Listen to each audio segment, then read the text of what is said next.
Morning, everyone. Hope you've had a great week. Hope it hasn't been an unsettling one. As I mentioned last episode, obviously the world is a bit of a mess. We know this, we've known this for a while, but sometimes it just becomes even more of a mess. But that's not necessarily a neat segue into this episode. It's just to say that I acknowledge that. It's impossible not to unless you live under a rock. But here we are for some escapism, hopefully one delicious bite at a time, wherever we can get it. Excuse the get up. This is me trying to convince myself that I'm gonna go on another run. Let's see if that happens. And also excuse the mess here. I was baking yesterday. I was baking some tureki, which is a Greek Easter bread, and it's this like braided sweet bread essentially. It's delicious. I love it so much. And usually you make it sort of towards the end of Lent to mark Easter. Historically, it has roots in kind of the Ottoman era occupation. I'll show you a bit of a preview actually. Why not? It's a mess, okay? It's a mess. This dough is so active. I proofed it maybe 5 hours in total in different stages, which you'll see. But even towards the end when I thought it was done, it was still rising. It's really like quite a bubbly, active dough. It's tasty. It doesn't look as neat as the tureki you'd get in a bakery because it's like perfectly neat there. I don't know how they do it. Do they do it with machines? Who knows? But this is my very human tureki. Still tastes great. So my aim for this intro is to keep it short, really. It hasn't been an overly eventful week in terms of going out to eat, although I've done a lot of stuff locally, which has actually been really, really great. On Sunday, we went to Crystal Palace Market, which I just love. It's my happy place. And you'll have seen on plenty of my episodes, Marta and the Muffins, who makes these ridiculous cookies. The title of the business is misleading. She actually, I don't know if she's ever made muffins, but it's a nice bit of, alliteration with her name, I guess. But yeah, had some more cookies from there. Had a falafel wrap from a new trader actually, which was very good, and I would definitely have that again. Anyway, you will see some more of that coming up. Then on Tuesday night, I went to a comedy night at a pub in Crystal Palace as well called the Westo House. They've had a remodeling and it looks great in there. And this pub is so good at kind of diversifying what it does, as pubs need to do nowadays because loads of pubs shutting around the UK, and that's because it's, people are drinking less nowadays, especially the younger generation. And I think it's just a struggle for some to keep their doors open. That's all to say that Westo House is really quite an example at diversifying your business. They do loads of different things in there, including this comedy night, which was great. And the remodeling looks fantastic as well. And their food has actually improved.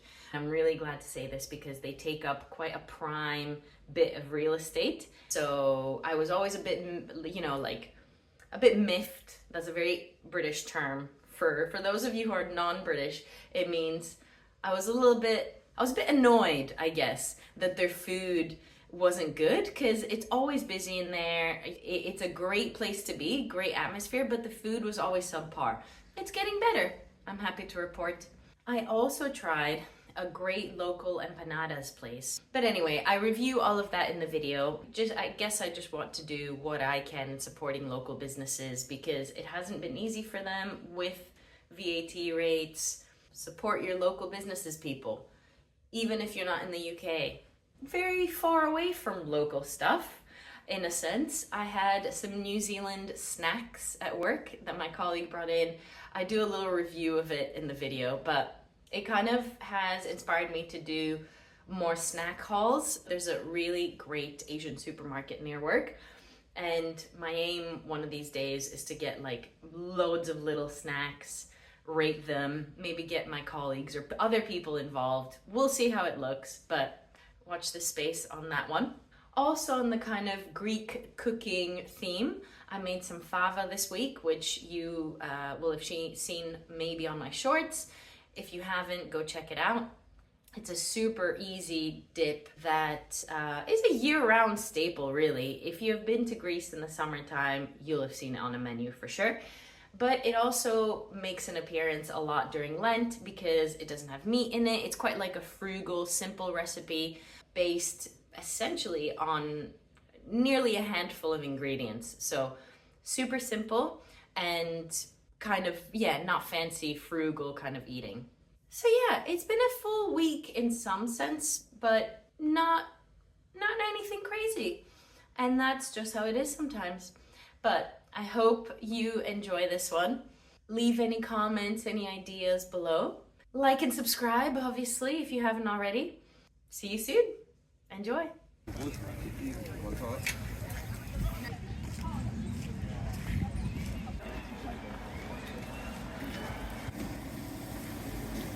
We don't have it today. Oh. You know me. Yeah. A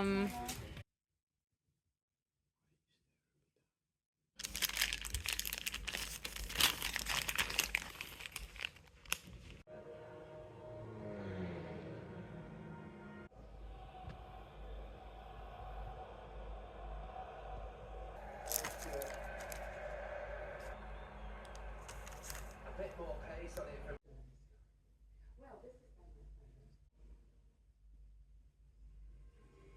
Lovely setup. Okay.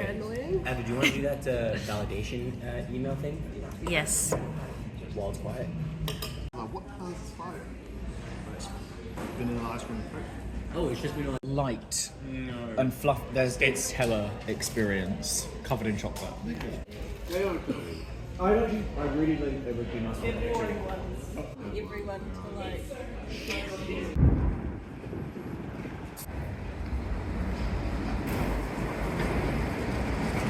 Bretton Hill, Falmouth, Wandsworth Common.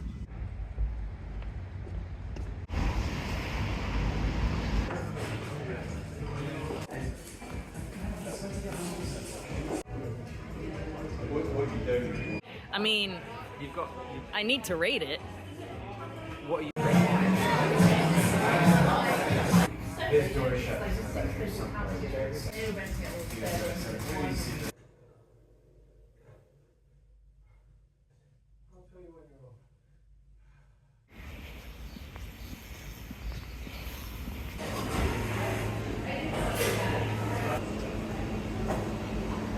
I didn't expect it to be, but I.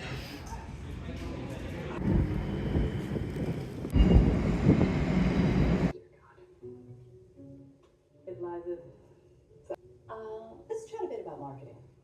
I mean,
No, that's all.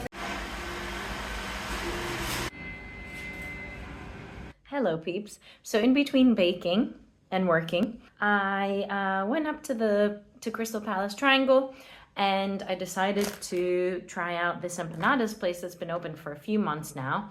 I will link the name below. It starts with a C. Don't remember anything else about the name. So it's 3 empanadas for 11 pounds, and they're sizable. Not bad.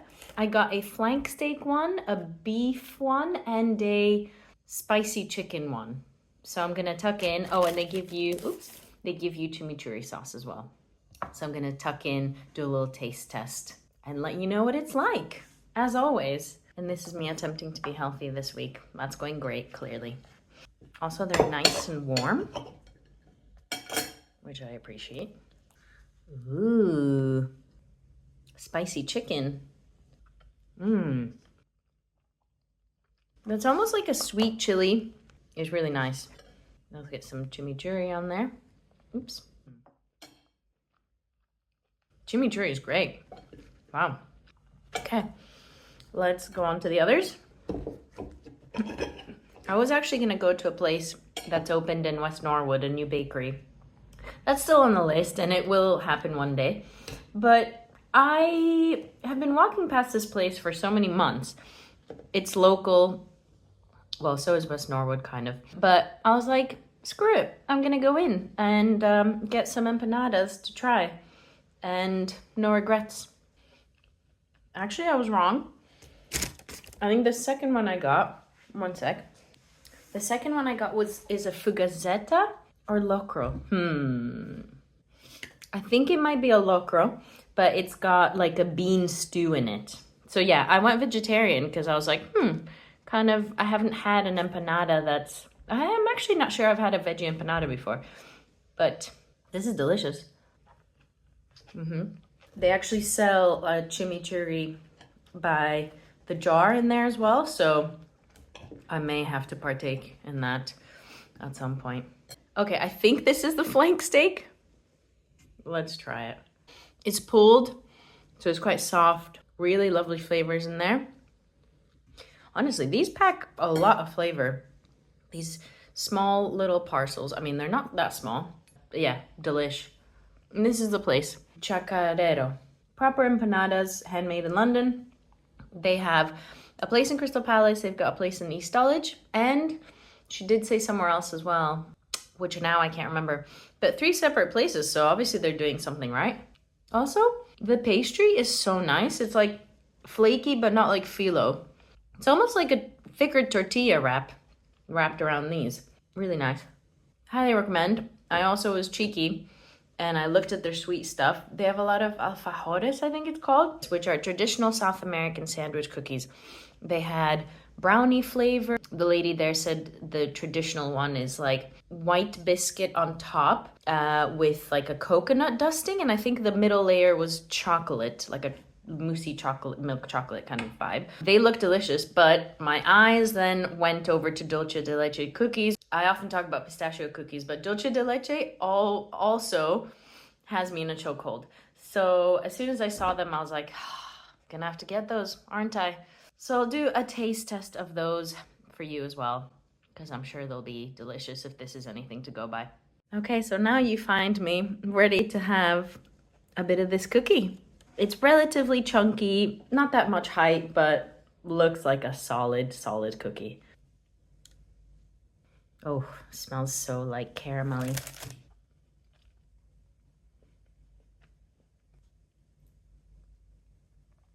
It's a decent cookie.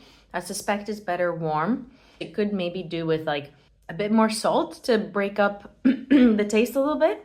Nonetheless, I approve of this place. Still recommend.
Oops. This is supposed to be braided. And it doesn't look braided anymore because of how much it's risen.